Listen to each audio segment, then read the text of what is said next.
Do you ever think about how you lead the meetings? You solve all the problems. You support everyone around you.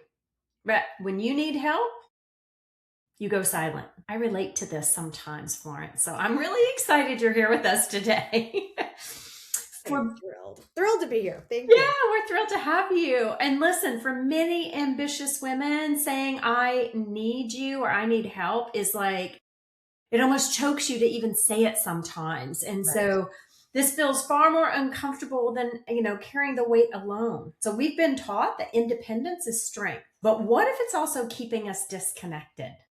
Today's guest believes that vulnerability is not weakness. It's the gateway to trust, belonging, and the kind of relationships that sustain us through every stage of life. So if you've ever struggled to ask for help, receive support, or let people truly know you, this conversation may actually change the way you think forever. Florence Ann Romano, thank you so much for joining me today. Thank you, Vicky. I'm so thrilled to be here. I'm thrilled we're both in pink and your background is pink. So this is clearly meant. Yes, I'm all about the pink, feminine power.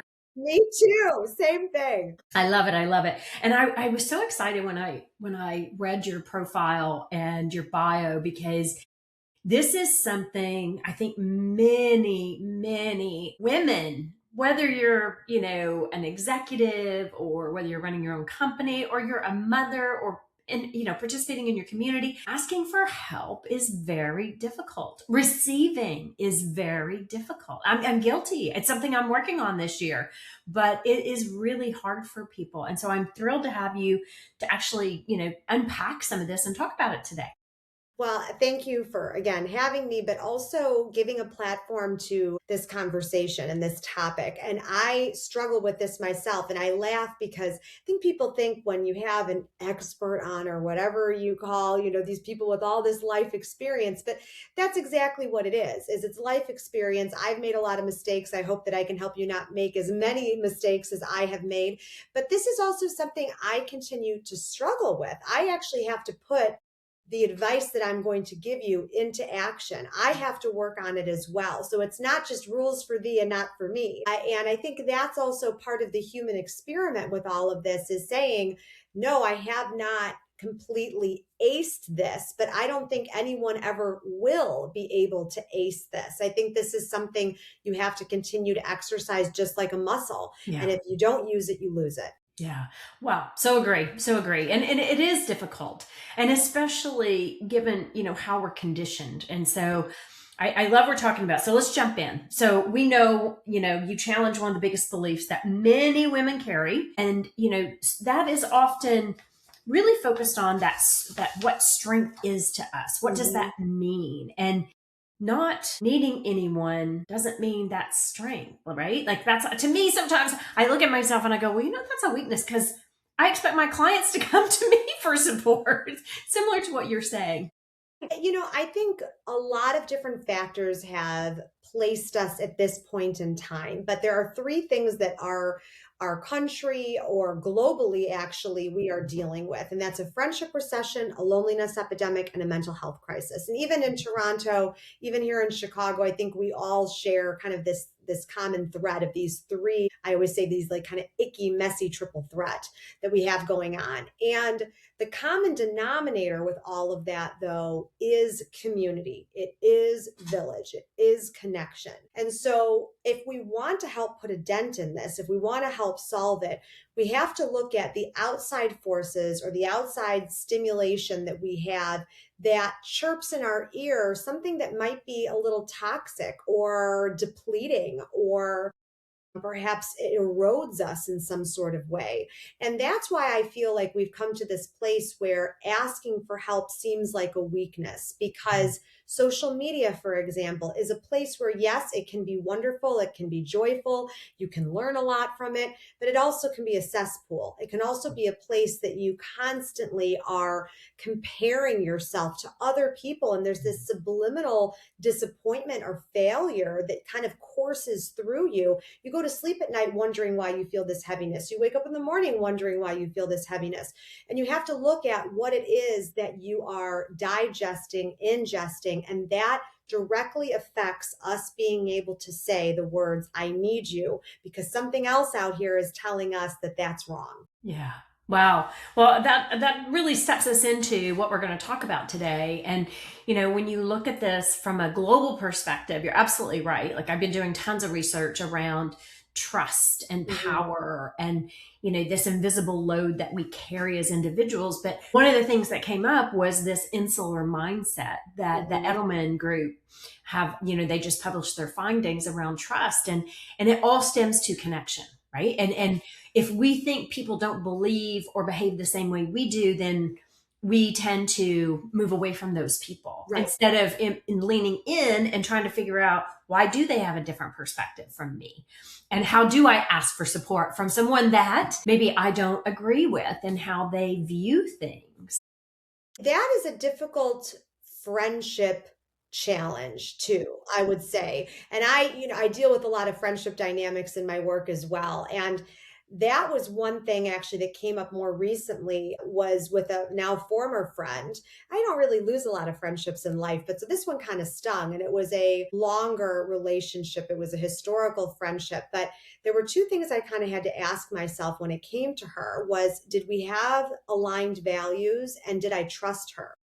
And the answer was no to both of those things at this point now. And in this season of life, maybe, that I'm in, that she's in. And I kind of knew then that the relationship had to naturally end or dissipate. And to bring up this idea of values, similar values, and like mindedness, and finding people that are able to complement that, that's very important in terms of nourishing and satiating a relationship. Of course, it doesn't mean we should be friends with only people that look like us, think like us. Of course, it should be challenges in that way. But if you are not aligned in those two ways, at least when it comes to trust and when it comes to values, it's very difficult to build a relationship that's strong, of course, but also is dependable, is also worthy of your time Yes. and energy. And so all of this continues to bring us back to the original kind of thesis statement of all of this, which is connection and which is needing people. And it is true that sometimes these relationships that we have needed, that have had a place in our life, they sometimes do go away. And that Yeah. doesn't mean that it's wrong. Yeah. Well, and I love that you say that, Florence, because that is very true. And I loved how you framed it, that sometimes people come in our lives for a season, which is very true. And at that time, you may have been aligned. Your values may have been similar. You may have trusted that person, but then things could potentially happen over time that make you question that trust. Right. And you can't ask for help if you don't trust that Well, person. that tends to be the issue too, Vicki, because people will say to me, I was burned by that relationship or by that friendship. I was betrayed, and now I'm not as easily trusting anymore. Yes. Totally understand that. Yes. 100%. I would be too. I've been there. But here's the problem. Either you're going to try again and trust again and find those relationships again, or you're not. And you're going to risk even more loneliness or even entering into a period of loneliness that you've never experienced before. So the choice is yours, how you want to handle this. Am I telling you not to feel those feelings of hurt or disappointment? Of course not. You have to feel it. There's no way around it. There's only through. But what do you do on the other side of it then? Are you going to shut yourself down forever? Or are you going to say, I'm just going to try again? And I'm going to try again with maybe a different lens of discernment. And that's perfectly acceptable. Absolutely, absolutely. A little bit of that healthy skepticism is a good thing, right? It's not a bad thing. But what I think our listeners really want to hear is, how does this belief, how does it start to shape our careers? I mean, we've talked about friendships, but it shapes the careers in a certain way. It also can shape intimate relationships in a certain way. I have found that independent, successful women really struggle with this because Guilty. right, guilty too. I mean, when you say I need you, I always laugh saying those three words are so hard to say, but I am going to raise the ante a bit. It's what happens on the other side of saying I need you, where you're like, I want to put the toothpaste back in this is terrible. This is terrible, because you know what happens now? Now you say it. Now you actually have to be honest. Now you actually have Yes.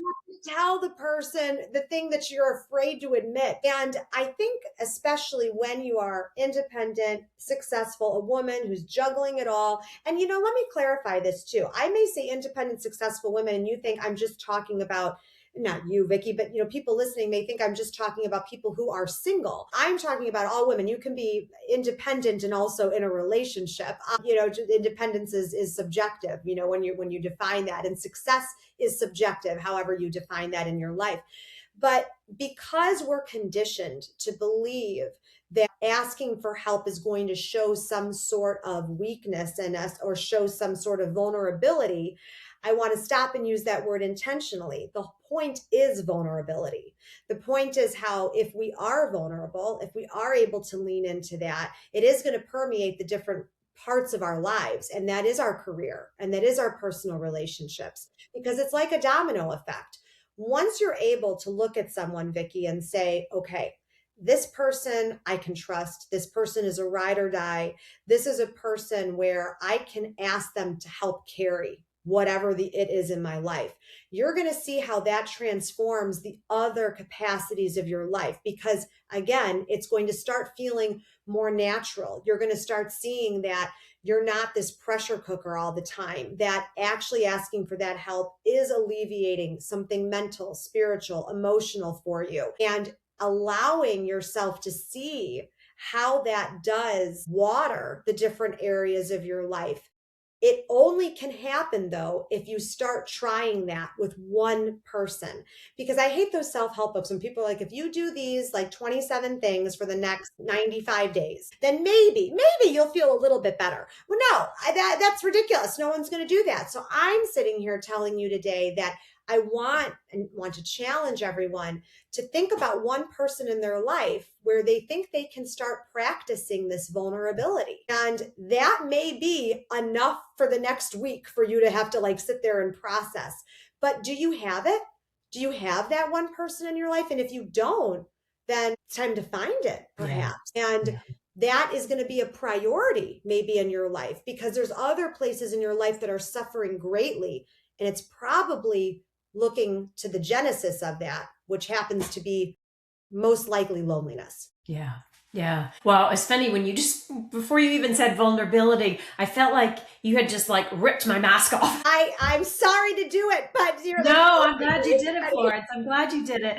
No, I think it's so important. And let's talk about why, right? That fear of rejection, fear of putting something on somebody else, or, that fear of losing control, or it could be even something deeper than that. Like, where is all that coming from? Because all of that is very real, and it feels very scary to say, I need you. It does. Those are some scary words. I know, because, it tells yourself in some sort of way, I can't handle it on my own. And if I can't handle it on my own, then what happens?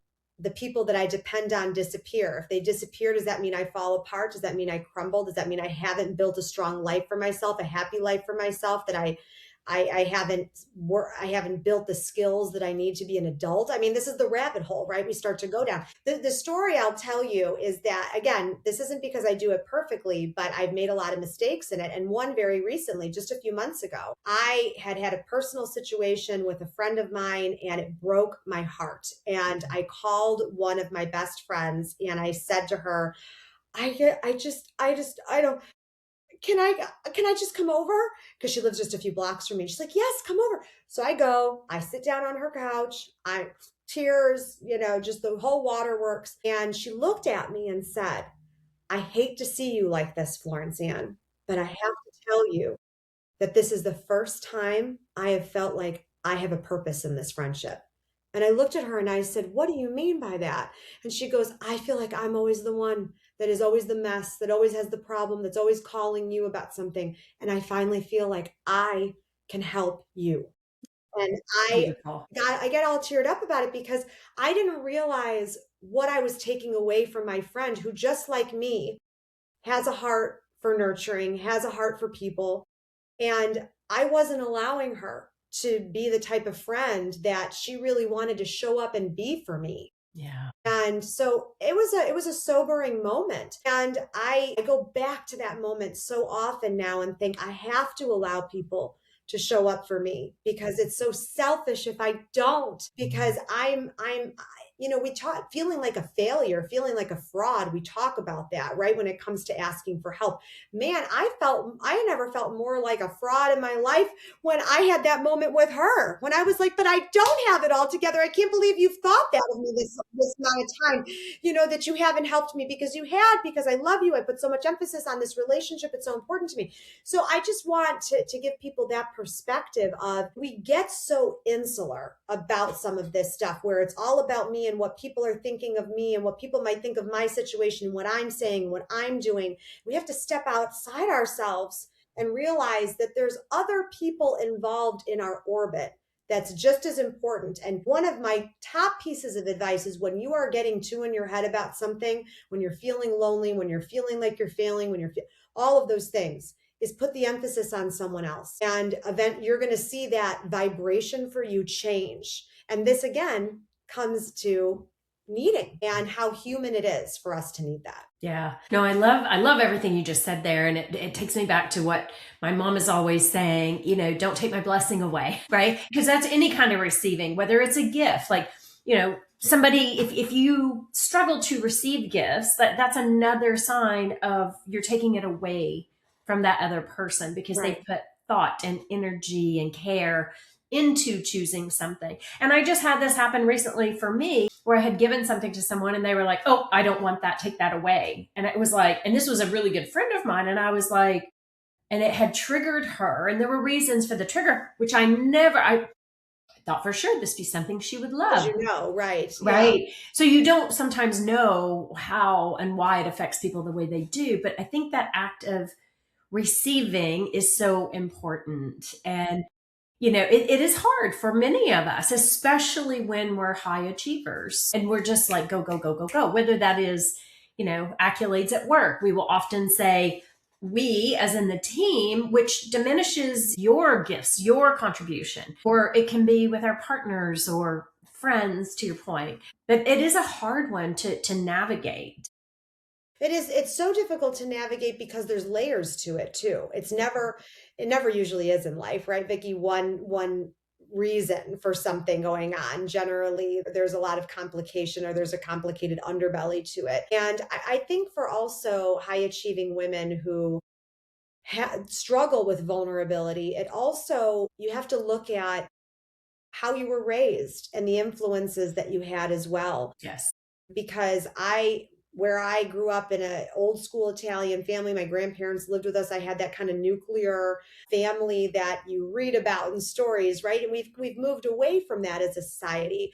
But I also had a father that was extremely difficult, and a lot of darkness came with that relationship. And so I had the foil of those things. And so I've seen how in my own life, and through therapy and through the friendships that I have, and have explored kind of my attachment styles to people, and just kind of how I communicate, I've seen how all of that has influenced me as an adult. And that's why friendship is so important to me, is because I've had to lean on friendship so much in my life, especially in those darker hours. And so I feel like that part of this conversation too is important, where we can talk about why you're struggling with the vulnerability in this very moment, of course, but usually there's a genesis. You Yes. have, just like a doctor has to diagnose the root cause of the problem, we have to do that with ourselves too when it comes to vulnerability and honesty. Yeah, no, I so agree with you on that. And when you were just saying that, I literally had a flashback to my own childhood. Yeah. And it does condition us. And the intent, my mother always said to me growing up, get a good education. You need to get a great job because you may have to raise two kids all on your own. This is before kids ever, or marriage was even in the equation. But it was programmed in me my entire life. The intent was not to be, putting a bad thing in my orbit. It Right. was more about make sure that you can be self-sufficient and you can raise your children if you ever had to. But it does condition you, right? To I have to do everything on my own, and it's easier if I do it on my own. And that's really, I think that's really important when especially when you look at high achieving women, and not having always a space where you can lean on somebody else. And I'd love to hear what you see as this invisible loneliness, especially for executives in leadership, and it can be both men and women. Well, it's funny you said it's easier if you do it on your own. And my challenge to that, is it? Is it actually easier? And for men and women, of course, there's the perseverance and the resilience that we want to have in life. And again, I'm not taking those things away. More than one thing can be true at the same time. You Yes, can very need true. people and also persevere. You can need people and suffer. You can need people and have sadness. But for me, and I think a lot of women, especially, and men too, but it's the idea that you can have a packed social calendar, even just a packed calendar in general, and still feel this immense weight of loneliness. And I've been there so many times in my life where I'm like, why do I feel so lost? Or why? And I just got a text message from a friend the other day saying the same thing about this need. And she knows I talk about this so often. And she said, I'm feeling so lonely and so disconnected. And not because I don't have the friends, I do, but right now, I'm stopping myself from reaching out to people saying I'd like to get together, or I'm feeling this way right now, and I just, it would be great if we could get together for a cup of coffee, or send an audio note or something like that, just to get it off your chest. And then I found that happened another time the day after, and another time the day after with someone else. I'm like, my gosh, everyone is feeling this way. And there's this funk, that you can kind of get into, where even if you are surrounded and you feel purposeful, there's still something missing. Yeah. And that's what this work is about. It's about figuring out if the relationships you have in your life are actually satiating you correctly, if you're picking the right people for your village, for your community. In my book, Build Your Village, I have 6 archetypes of people that you identify with. Who am I of these 6, and who do I show? Who do I need of these 6, and who am I of these 6? And that work is sometimes very difficult for people, because they look back and they're like, oh my gosh, I have all these people, but why am I still feeling this way? And it's because you probably have cast the people into the wrong roles. They're sitting in the wrong seats. You haven't set them up for success. So maybe it's time to fire some people from your village, or recast them into a different role. Your dependable villager is really your organizer, and the healer is not the healer at all, but the accepting villager. You kind of look at this like chessboard of things, but I always think of it as like a movie or a play, and casting those people in your life. And after you do that evaluation and you start to figure out who you need, it all falls into that bucket of the accepting villager. And that's your ride or die person, the person you confess secrets to. I don't have a favorite archetype, but if I had to pick one that we concentrate on in terms of this brain trust of conversation that we're having right now, it's the accepting villager. And this is where it's coming from. If we want to try to eradicate the loneliness epidemic, we want to help women, independent, successful women and men, say these words, I need you, then you're going to have to try to find a person that you're going to be able to be vulnerable with. And you'll watch how that transforms other places in your life. Wow. Wow. I mean, that is super fascinating, like super fascinating. And I love how you describe these different archetypes with you may have to rearrange like who you thought this person was. And maybe in one season that was their role with you, but now that may have emerged into something totally different. I love the question you just asked there, Florence, with regards to where is this coming from? Where's this loneliness coming from? And how can I be truly vulnerable with someone to expose? And I know we talked about that a little bit earlier, but I think that's such a hard thing to do often because we put on personas, We do. right? We, We we, do. we wear these masks and this armor when we're at work, when we get home, because the kids are going crazy or whatever.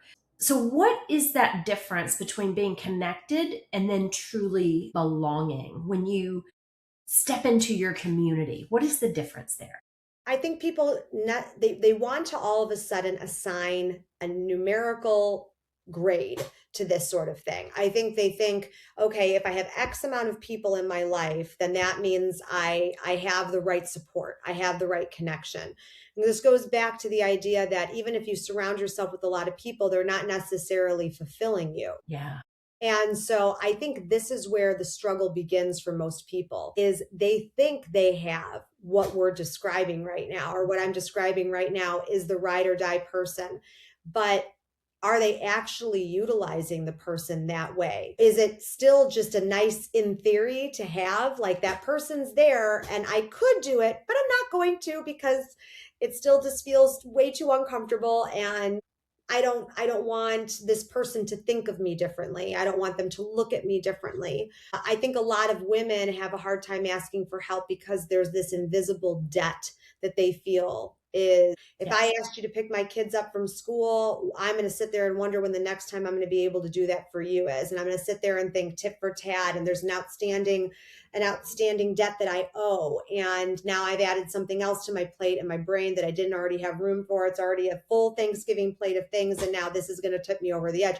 So you start again to go down that rabbit hole of why you don't ask for that help. And I always say that asking for help is probably tied with what people's number one fear, not mine, probably not yours, but number one fear is public speaking. And so I think asking for help is right up there. And again, we don't want to be a burden. We don't want to feel like we can't do it alone, because what if that support goes away and we do have to do it alone? Will I completely crumble? Will I completely lose it? And that's all coming from a place of fear. Yeah. All of this is fear-based. Yeah. And I'm asking people to get comfortable with being uncomfortable. And that is also very difficult. I think oftentimes people do have this person in their life that I'm describing, this accepting villager, but they have not utilized that person properly yet because they're still getting in their own way. Yeah. And so I always say, you got to start small, trying to get yourself warmed up to doing this, because once you do, it's going to become more of a reflex. It's going to become more natural for you to do it in different capacities of your life. I am not saying for you to walk into your job and have these emotional conversations with people, because that's not necessarily appropriate. It would be uncivilized for us not to wear different faces, different places. We have to, but we're talking about something very specific where we're looking for where we can be vulnerable so that we have that release, so that in the other places in life, we know how to frame it, reframe it, customize it, where we're getting that same feeling, we're getting that same solution, but it's packaged correctly. Right. Right. Well, that's a good distinction. And, you talked about earlier in your own life, you realized you can do it alone. So how did that experience reshape, the way you think about community, relationships, where you are today? And you mentioned it's still a practice, which I agree with you. I mean, I'm a coach, and it's always about the muscle building. You can't go to the gym once and it worked perfectly. You got to keep going and adding weight and repetitions. So what what has helped you to be able to, let's say, practice it more often? What's helped me is understanding that I'm not alone in all of this. Every time I have a conversation with someone who struggles with this and I let my guard down and then they let their guard down, it reassures me that there isn't something wrong with me, that I'm not broken, that I'm incapable. It reminds me that through seeing each other's humanness and seeing each other's flaws and saying these words, that you get to a different depth of empathy with people. And I think that that also is part of the issue. I think in society today, we throw this word empathy around, but we really don't know exactly what that feels like or looks like. And this work is rooted in that. Connection is rooted in that.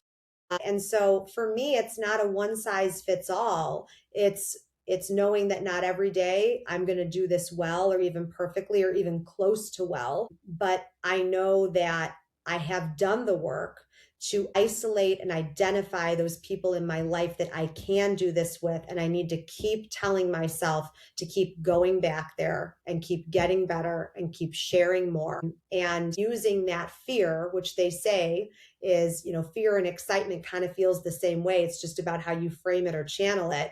And so I'm trying to channel that fear that I have into more of the excitement of where could this lead me in terms of connection. Love it. Love it. Well, connection, I think that's such an important aspect. And, that is, we're all longing for more connection, Yeah. whether it be at work, whether it be with partners, whether it be with friends. So I'm going to wrap us up because I know you got a action-packed schedule today, but I want you to think about if every listener finished today's conversation, willing to do just one thing, maybe differently this week or even today, to build deeper, healthier relationships, what would be one action you would want them to practice or to take that step toward? I would love you to start small. I'd love you to identify someone in your life that you could have a vulnerable moment with. And maybe it's just this. Maybe it's sending a picture of an outfit that you're going to wear to an event to one of your friends and say, what do you think about this? Do you like this for the thing I'm going to tonight? Or you text a friend and say, listen, Target and Home Goods are on my agenda this week. I'm sure it's on yours. Do you want to go together? And we can, two birds with one stone. I'll bring the coffee, and we can, go even if it's a grocery store, whatever it might be. Try to find something that you can do together with someone where it doesn't feel like such a heavy lift. It's not me calling you and saying, I'd like to tell you about my childhood trauma. It's me saying, do you want to go to Target? And I think that's doable. That is doable. And I think that's a really important, and maybe even, just taking that one step. And this is something I've been working on myself lately. I shared some things that were super, super personal, and it came out of my mouth. Mm-hmm. And I was like, I can't believe I just shared that. And I shocked the person I was with, but it was like a weight that had lifted off of me. And so I think there's also this gauging, the appropriateness or the appropriate time to share it. But it takes a lot off of you when you're able to just express. I think what you're describing is important too, is after you do express like you did, taking inventory of how you feel once you did that. Yeah. Sounds like you felt like there was this weight that came off of you, but also there's something that made you do that in that moment. Maybe it's the energy of the person, or she caught you at the right time, whatever it might be. But what you don't want to go do is then beat yourself up later about having that moment. And I think that we often can do that, where after we've been vulnerable, again, we want to put the toothpaste back in the tube, or it's like a cartoon where the words are kind of floating out there and you want to just kind of bring them back in or erase them. So I'm very, very, thank you for sharing that, by the way, because I think that's also very important to know that a lot of our life is unscripted. You don't know when those moments of vulnerability are going to come out. And we have to trust that they do for a reason. Yes. And not to punish ourselves for being human. Yes. Yeah. Well, that right there is that it takes courage and bravery to share those moments. And so celebrate that, not beat yourself up, for sure. Yes. Florence, where can people find you? You could go anywhere on social media, Florence Ann Romano, or my website, florenceann.com. I answer every DM, so please feel free to reach out to me if I can be helpful in any way, but also be your very virtual villager, and we can work on this together. Oh, I love that. Virtual villager. That's a great tagline. Thank you.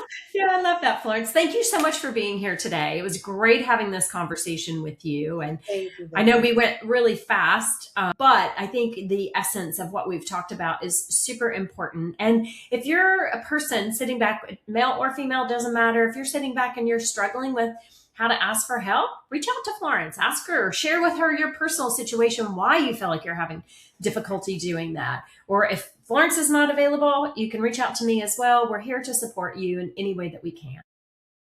Absolutely. Yeah. And if this resonates with you, please do share this episode. So if you have a friend who needs to get better at asking for help, make sure they get this in their inbox and that they can hear from the expert what you need to do when you need to learn to ask for help. Thank you so much for joining us today for the Women in Leadership Talk podcast. As always, go on the womeninleadershipempowered.com and take our leadership quiz. It'll give you a lot of insight as to how you're showing up as a leader.